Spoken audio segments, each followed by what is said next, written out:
مولد مولد والدنيا بتاخدنا وبتلف سنينها. ايامنا غريبة بتتغير بتعب عايشينها. نخطف ضحكة، نخطف فرحة، او تيجي تاخدنا سنين جرحة. بعيون محتارة نبصلها بردك عاوزينها. عايشين في الدنيا بنحلم بنتمنى بنفكر. هنناقش كل ده في برنامج دردشة حنين على قناة واحد حنين. اتمنى يعجبكم. رشا السيد، اهلا بيكم.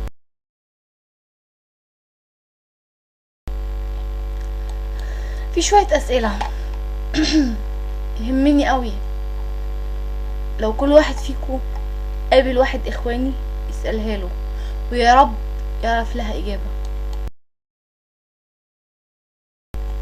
ليه دايما بيصدروا ستاتهم في المظاهرات؟ دايما تلاقي الستات بتوعهم قدام ورجالة ورا.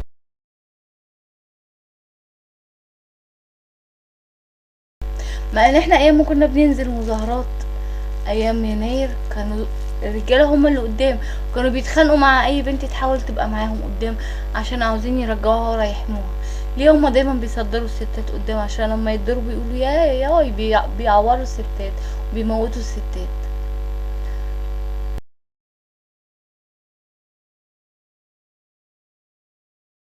سؤال تاني مهم قوي.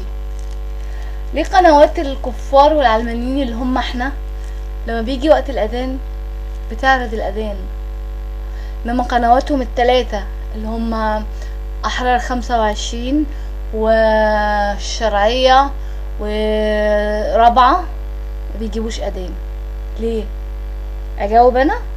يمكن طرش ما بيسمعوش الاذان، او يمكن في العرف بتاعهم وفي الفتاوى الجديدة بتاعتهم ان الاذان حرام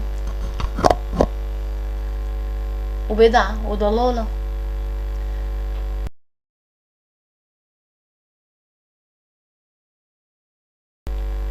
طب اسأل سؤال تالت برضو يا ريت تعرفولي منهم الاجابة.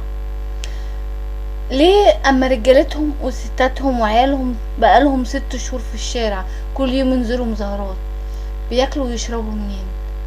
احنا على ايامنا كنا بننزل مظاهرات يوم الجمعة بس، عشان طول الاسبوع بنشتغل، ناس ورانا بيوت ومفتوحة بتصرف.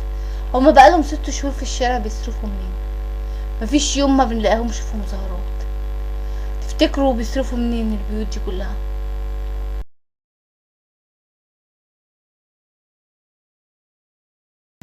سؤال تاني.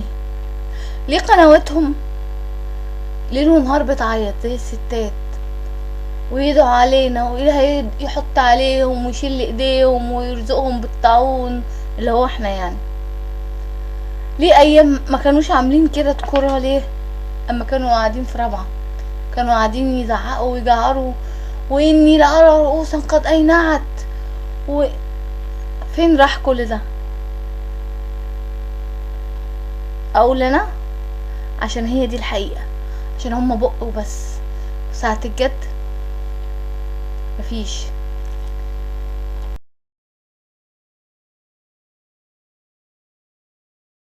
سؤال تاني. ليه ايام عم مرسي كانوا دايما يعيطوا ويصرخوا ارحموه من المظاهرات، البلد هتقع، المظاهرات اللي كل اسبوع كل اسبوع مضايقاهم، واحنا كل يوم بقالنا كل يوم من 6 شهور مظاهرات. كان كل اسبوع مظاهرة ويقعدوا يعيطوا ويزعقوا ويجعروا ان البلد باظت ووسطوها بالمظاهرات وهدوا عليه ليه؟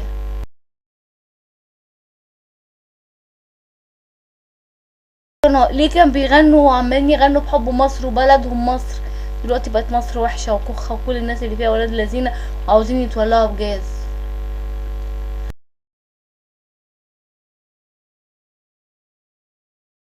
ليه لما كانوا قاعدين في رابعة كانوا موسخين الارض والدنيا وعايشين زي المزبلة، في حين احنا لما نزلنا في ثورة يناير كنا بنكنس ميدان التحرير اكنه بيتنا، ونحافظ عليه اكنه جزء مننا من بيتنا.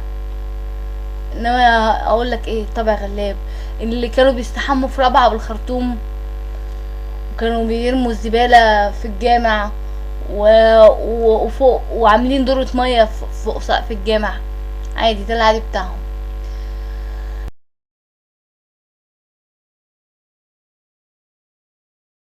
ليه ايام مرسي كان في ازمة غاز وكان في ازمة كهرباء وما كانش فيه ولا مشكلة موجودة في غزة؟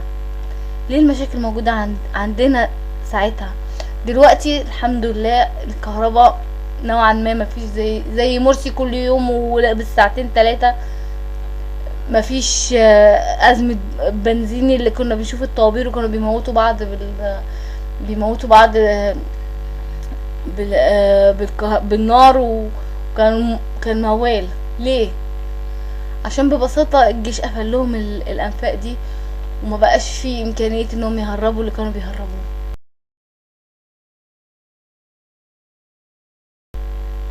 ليه ايام مرسي كان القضاء او كان مرسي طول النهار ويقول القضاء نزيه والجيش خير واجناد الارض والداخليه في خدمه الشعب، ولما وقفوا كل دول مع الشعب بقى القضاء فاسد والجيش متواطئ وبياده والشرطه بلطجيه، مع ان هم نفس الناس، بس القياده بتاعتهم اللي هي مرسي اختلفت فبقوا موحشين وكخه.